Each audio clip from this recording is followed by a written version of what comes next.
Hello everyone, we were seeing the differentiation and anaplasia, and in which we have discussed the in general benign tumor. Now we are going to discuss in what happened in the malignant tumor.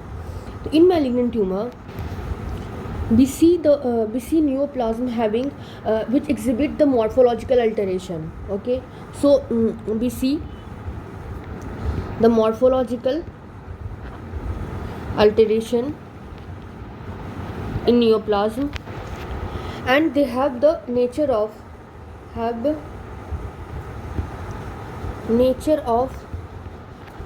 aggressive behavior.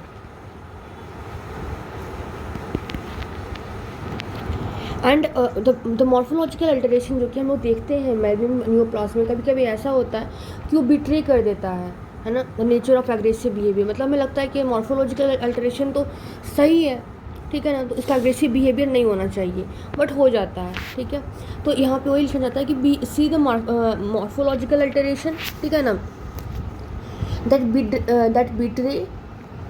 Betray करता है, ठीक है ना, for having the nature of aggravation. में तो लगता है कि नहीं, ये तो एग्रेसिव बिहेवियर नहीं शो करेगा, है ना, क्योंकि उसमें मॉर्फोलॉजिकल अल्टरेशन ऐसा नहीं होता है, बट हो जाता है. जैसे example we can see that example is like, अगर हम ट्यूमर्स की बात करें, जैसे there are some tumors which are well differentiated. तो वेल डिफ्रेंशिएटेड ट्यूमर, ठीक है ना, example is like adenocarcinoma of thyroid. ये क्या करता है, it just form normal appearing follicles, ठीक है ना, और and some squamous cell carcinoma भी, ठीक है ना. एक तो ये एग्जाम्पल देख लिया, ठीक है ना, एडिनोकार्सिन. एक और एग्जाम्पल की, and some squamous cell carcinoma contain normal squamous epithelial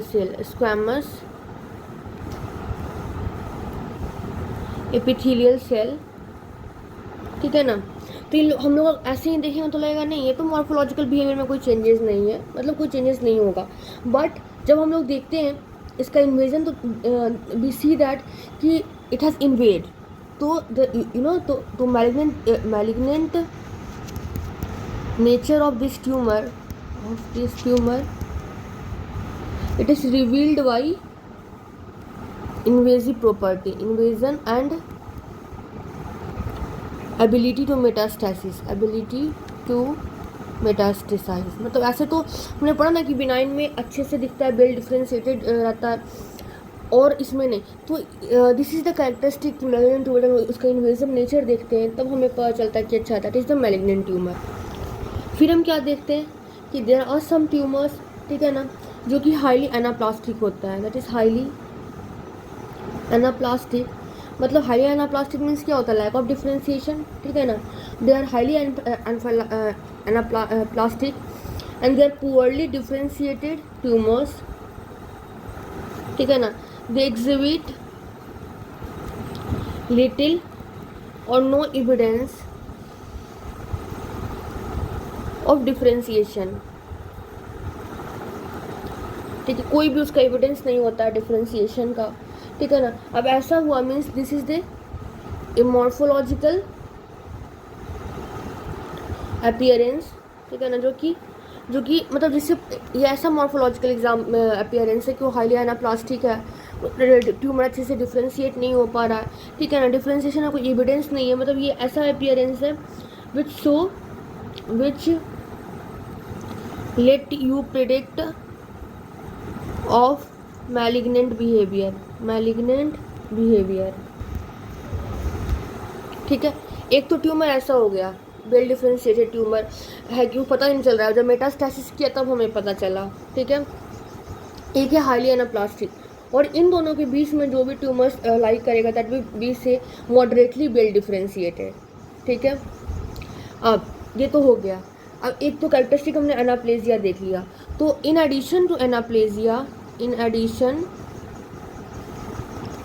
एनाप्लेजिया हम क्या देखेंगे, कैंसर सेल जो है, cancer cell exhibit other morphological changes, और भी कई मॉर्फोलॉजिकल चेंजेस दिखता सी, like first is pleomorphism. Now pleomorphism का मतलब क्या होता है कि that refers to variation in cell size और शेप, सेल साइज और शेप में वेरिएशन होना, ठीक है ना।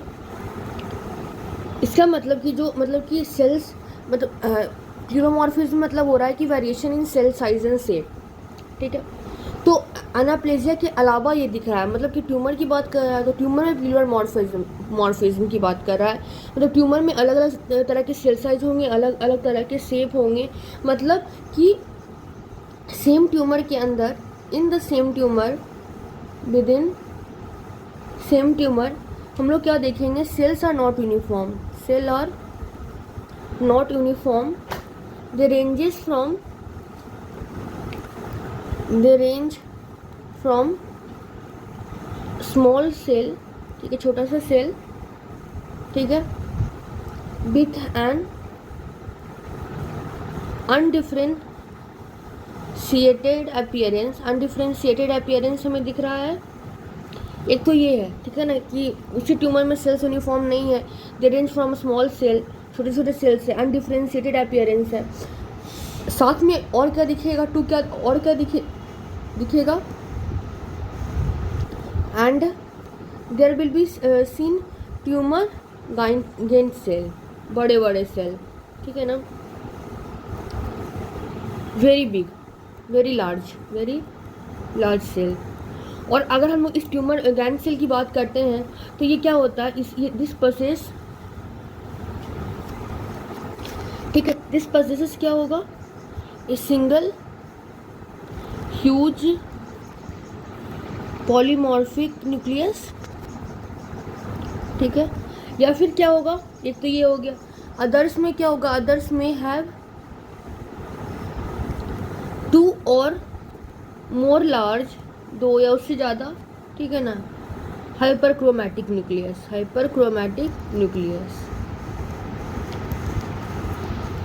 ठीक है, ये हो गया। तो और ये जो गाइन सेल है, ठीक है, इसको हम लोग को मतलब कि it should not be confused, हमें कंफ्यूज नहीं होना है किससे, विथ इन्फ्लामेटरी, ठीक है ना, लैंगेन्स या फिर फॉरेन बॉडी गैन सेल्स, अभी हम फिगर दिखाएंगे, ठीक है ना, क्योंकि ये जो लैंगरहैंस सेल होता है, फॉरेन बॉडी गैन सेल होता है, this is derive from nucleus, sorry from macrophage, ये मैक्रोफेज से बना हुआ होता है। और इसमें क्या होता है, small and normal appearing nucleus BC, small and normal appearing nuclei BC, ठीक है ना। इसमें हम लोग बड़े ट्यूमर गैन cell is different and Langerhans and foreign body गैन cell is different. So for प्लूरोमॉर्फिज्म हमने ये डायग्राम लगाया है, ये प्लूरोमॉर्फिज्म के लिए, ठीक है ना। इसमें इस ट्यूमर में अगर आप देखोगे तो सारे के सारे सेल्स यूनिफॉर्म नहीं है, दैट वी हैव रिटन कि in the same tumor all the cells are not uniform, कुछ इसमें छोटे होते हैं जो अनडिफरेंशिएटेड अपीयरेंस रहते हैं, कुछ बहुत बड़े होते हैं। तो हियर यू कैन लुक कि कुछ तो छोटे छोटे सेल है, ठीक है ना, और छोटे छोटे सेल्स है, और कुछ बहुत बड़े सेल है, ठीक है, ये इसको हम लोग बोलते हैं गैन सेल। इसमें कोई हमें दिखता है कि एक ही न्यूक्लियस है, और किसी किसी में हम देखते हैं कि बहुत सारे न्यूक्लियस है। तो यहाँ पे वही लिखा है कि ट्यूमर गैन सेल, वेरी लार्ज सेल, किसी में सिंगल ह्यूज पॉलीमॉर्फिक न्यूक्लियस रहता है, और कुछ में 2 और मोर हाइपर क्रोमैटिक न्यूक्लियस रहता है। तो यही है। फिर हमने बोला कि इसको में कंफ्यूज नहीं होना है लैंगर एंड फॉरेन बॉडी गैन सेल से, जो कि मैक्रोफेज से डिराइव होता है। तो इसमें हम लोग कैसे देखेंगे कि इस छोटे से होते हैं और नॉर्मल अपीयरिंग न्यूक्लियस होता है। Look here it is the Langhans type गैन सेल, इसमें छोटे छोटे सेल्स होते हैं, ठीक है ना, और नॉर्मल न्यूक्लियस भी होते हैं। हियर यू कैन से ये बड़े सेल भी है मैक्रोफेज के कारण, बट इसमें nucleus you will see normal, not very मतलब कि अब्रप्ट नहीं रहेगा। हियर इट इज़ ऑल्सो कि छोटे छोटे सेल रहेंगे और न्यूक्लियस छोटे छोटे रहेंगे। Second characteristic of metaplasic cell we will see that is the abnormal nuclear morphology. मतलब न्यूक्लियर मॉर्फोलॉजी आपको अलग दिखेगा. जैसे कैंसर सेल जो उसके न्यूक्लियस होते हैं वो डिस्प्रपोर्शनली बहुत बड़े बड़े होते हैं, ठीक है ना, और उसमें न्यूक्लियर टू साइटोप्लाज्म रेशियो, ठीक है ना, मतलब कि जो नॉर्मल होते हैं न्यूक्लियर टू साइटोप्लाज्म रेशियो वो 1:4 to 1:6 होता है, ठीक है ना. बट अगर कैंसर सेल की बात करेंगे तो उसमें न्यूक्लियर टू साइटोप्लाज्म रेशियो 1:1 हो जाता है इंस्टेड ऑफ नॉर्मल 1:4 to 1:6, ठीक है ना. और न्यूक्लियर का शेप जो होता है वेरिएबल हो जाता है, ठीक है, और इरेगुलर शेप हुआ था. दैट वी हैव सीन कि इरेगुलर शेप्ड न्यूक्लियस आप देख रहे हो, इरेगुलरली शेप्ड न्यूक्लियस सारा का सारा जैसे तैसे. And this is the characteristic of the this metaplasia. Okay, then chromatin often coarsely clumped, मतलब पूरा coarsely clumping हो जाता है उसमें, और ये न्यूक्लियर मेम्ब्रेन के along डिस्ट्रीब्यूट हो जाता है और ये ज़्यादा स्टेन करता है then normal. That is called hyperchromic staining हो जाता है और बड़े बड़े न्यूक्लियाई हमें दिखते हैं, ठीक है. This was about the abnormal nuclear morphology. इसके बाद हम लोग देखेंगे third term that is for the term the use that is the mitosis. मतलब other morphological change that is the mitosis. हमें पता है कि जो बिनाइन ट्यूमर होता है और कुछ जो वेल डिफ्रेंशिएटेड मैलिग्नेंट न्यूप्लाज्म है उसमें हमें उतना माइटोसिस नहीं दिखेगा. बट अब अगर कोई undifferentiated, if there is undifferentiated cancer होता है, इसमें क्या होते हैं that contain many cell in mitosis. बहुत सारे सेल माइटोसिस में आपको दिखते हैं, ठीक है ना. And this reflecting the high rate of proliferation, मतलब डिवीजन का high rate of proliferation you see. हाँ, ये वाली लिखी है, मतलब ये हाई रेट ऑफ आपको प्रोलिफरेशन दिखेगा. But this is one thing कि अगर मतलब कि माइटोसिस होता है, the presence of mitosis it does not equate with malignancy. ठीक है, ये मैलिग्नेंसी के बराबर नहीं होता है, ठीक है ना, क्योंकि हमें पता है कि जो जैसे जो माइटोसिस जो अगर किसी में हाई रेट होता है तो कभी कभी नॉर्मल टिश्यू में भी ज़्यादा मतलब डिवीजन आपको दिखते हैं, जैसे हाइपरप्लेजिक सेल में, ठीक है ना. epithelial lining of gut में they are non-neoplastic proliferation. So this is because क्यों ऐसा होता है, क्योंकि जो नॉर्मल टिश्यू है, normal tissue also exhibit rapid turnover. Example, epithelial lining in gut, and example is like hyperplasia, ठीक है ना. तो अगर हम माइटोसिस से अगर हम पहचान करते हैं कि माइटोसिस मतलब मैलिग्नेंट कैसे हम डिफाइन करेंगे, तो it will show a characteristic morphological feature of malignancy, ठीक है ना. शोइंग माइटोसिस दे आर और atypical, bizarre and mitotic figure.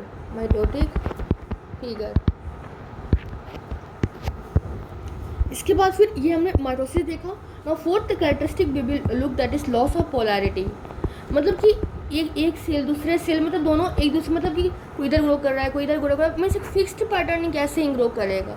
The cell will be in disorganized manner, ठीक है ना. मतलब जो अगर जो एनाप्लास्टिक सेल होते हैं, एनाप्लास्टिक सेल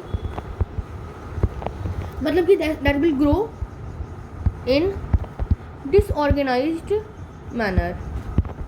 इस वाज द थिंग, ठीक है. अब हम अदर चेंजेस हमें और क्या दिखिएगा, other changes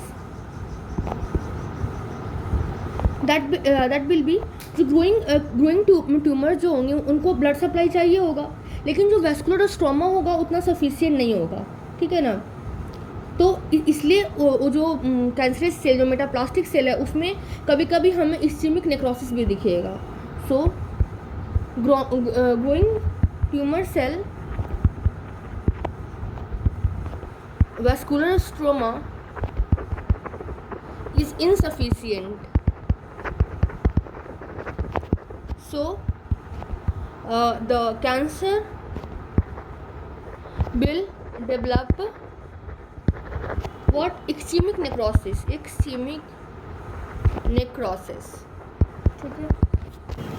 After this we are talking in a generalized manner कि differentiated और anaplastic उसमें क्या क्या different मतलब क्या क्या हमें दिखेगा. तो जो well differentiated transformed cell जो होते हैं, transformed cell, इसमें हम लोग क्या दिखेंगे कि they retain the functional capabilities. ठीक है, वो फंक्शनल कैपेबिलिटी को रिटेन करते हैं. ठीक है ना. लाइक एग्जांपल, अगर हम किसी बिनाइन ट्यूमर की बात करते हैं, बिनाइन ट्यूमर, ठीक है ना, वो ऑफ कोर्स वेल डिफरेंशिएटेड होते हैं, और कुछ मेटाप्लास्टिक ट्यूमर भी वेल डिफरेंशिएटेड होते हैं. और एनी वेल डिफरेंशिएटेड ट्यूमर्स की अगर हम लोग बात करते हैं, ठीक है ना, तो वो अपना काम करते हैं. लाइक एग्जांपल अगर हम देखें कि अगर अपना काम जैसा पहले था वैसे ही कर रहा है. जैसे एग्जांपल इंडोक्राइन ग्लैंड है, ठीक है ना, वेल डिफरेंशिएटेड ट्यूमर है, ठीक है, तो वो हार्मोन को सिक्रेट करते हैं. दे सिक्रेट हार्मोन, ठीक है ना, जो कि उनका कैरेक्टरिस्टिक्स है. ठीक है. उसी तरह अगर हम लोग बात करते हैं जैसे कि स्क्वैमस सेल अगर कार्सिनोमा हो जाता है, squamous cell carcinoma, and if it is well differentiated, अगर ये वेल डिफरेंशिएटेड है, okay, then it will synthesize keratin. ठीक है. अगर हम देखते हैं अगर वेल डिफरेंशिएटेड हिपैटोसेलुलर कार्सिनोमा है, hepatocellular carcinoma, they will secrete the bile. ठीक है. It will be normal in the benign tumor. But अगर हम लोग यही बात अगर हम लोग करते हैं कि इसमें अगर if highly anaplastic undifferentiated tissue है, अनडिफरेंशिएटेड ट्यूमर है, मतलब कि वो अपने जो उसकी ओरिजिन थी, उसी को टिश्यू ऑफ ओरिजिन को उसने लूज कर दिया है, मतलब उसने एक्वायर कर लिया है न्यू फंक्शंस को. ठीक है ना, न्यू फंक्शंस. ठीक है. तो ये कुछ ऐसे प्रोटीन को रिलीज़ करेगा जो नॉर्मल इंडिविजुअल में नहीं रिलीज होता है. ठीक है. जैसे एग्जांपल अगर आप देख सकते हो, एग्जांपल आप you can see like bronchogenic carcinoma की अगर बात करते हैं, इफ़ ए पर्सन है ब्रोंकोजेनिक कार्सिनोमा, तो ये क्या प्रोड्यूस करने लगता है, ठीक है ना, कॉर्टिकोट्रोपिन, ठीक है, पैराथायराइड लाइक हार्मोन जैसे कि इंसुलिन, ग्लूकागोन, अदर हार्मोन. ठीक है ना. तो ये किस तरह के सिंड्रोम्स क्रिएट करते हैं, that is called as paraneoplastic syndrome. Paraneoplastic syndrome जो कि आगे हम लोग देखेंगे.